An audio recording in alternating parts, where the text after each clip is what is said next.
हर हर महादेव दोस्तों।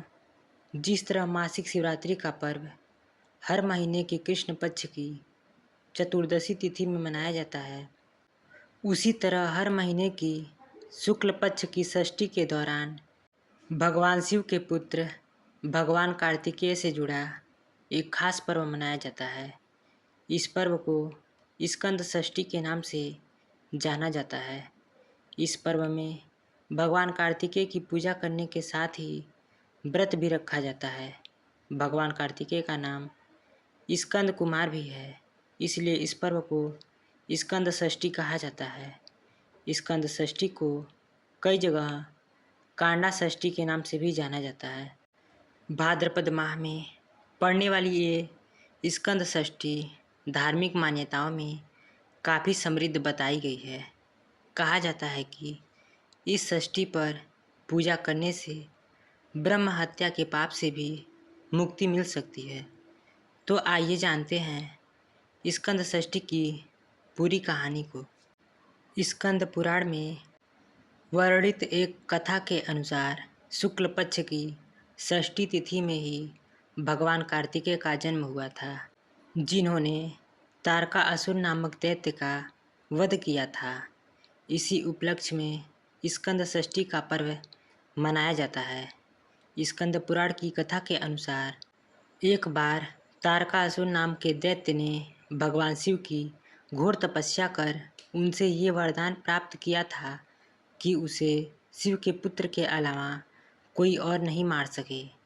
भगवान शिव ने तारकासुर को तथास्तु का वरदान दे दिया, लेकिन कुछ दिनों बाद ही माता सती ने आत्मदाह कर लिया और भगवान शिव के कोई संतान न हो सकी। माता सती के आत्मदाह के बाद से शिव बैरागी होकर समाधि में लीन हो गए और इधर तारकासुर ने तीनों लोक में अत्याचार करना शुरू कर दिया। तारकासुर के अत्याचार को सहन न कर पाने के बाद देवतागण पहले ब्रह्मा जी के पास मदद के लिए गए। ब्रह्मा जी से उन्हें कोई सहायता तो नहीं मिली, लेकिन उन्हें बताया गया कि तारकासुर का वध केवल शिव पुत्र के हाथों ही हो सकता है।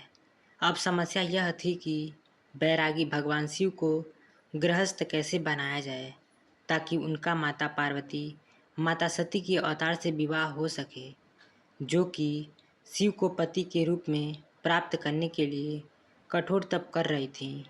शिव को वैराग्य से बाहर लाने के लिए प्रेम के देवता मनमथ यानी कामदेव को भेजा गया।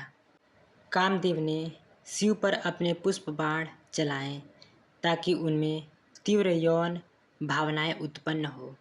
छले जाने पर क्रोधित शिव ने अपनी तीसरी आंख खोली, जिससे प्रेम के देवता भस्म हो गए। देवताओं और मनमथ की पत्नी रति देवी ने शिव से मनमथ को जीवन देने का अनुरोध किया। शिव शांत हुए और रति की बात मानकर मनमथ को बिना शरीर के जीवित कर दिया और अपनी शक्ति और क्षमताओं से संपन्न एक बच्चे को जन्म देने के लिए माता पार्वती से विवाह करने के लिए तैयार हो गए। भगवान शिव ने अपनी तीसरी आंख से 6 चिंगारियाँ निकाली, जिन्हें अग्नि के देवता सरवण नदी के ठंडे पानी में ले गए, जिससे 6 बच्चों का जन्म हुआ। इन 6 बच्चों में से 5 लड़कियां थीं और 1 लड़का। ये लड़का कोई और नहीं बल्कि स्कंद यानी कार्तिकेय ही थे, जिनके 6 मुख और 12 हाथ थे। जैसे जैसे कार्तिकेय बड़े होते गए, वैसे वैसे वह एक महान और चतुर बुद्धि वाले योद्धा के रूप में विकसित हुए।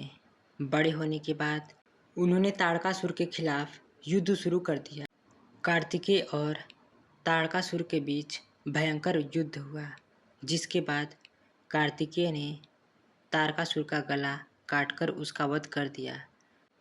तारकासुर की लाश से एक मोर उत्पन्न हुआ, जिसे कार्तिकेय ने अपना वाहन बना लिया। तारकासुर के वध के बाद सभी देवी देवताएं प्रसन्न हो गए और उन्होंने कार्तिकेय जी को देवताओं का सेनापति घोषित कर दिया। कार्तिकेय ने शुक्ल पक्ष की षष्ठी में ही ताड़कासुर का वध किया था, जिसके बाद इस तिथि को स्कंद षष्ठी के नाम से मनाया जाने लगा।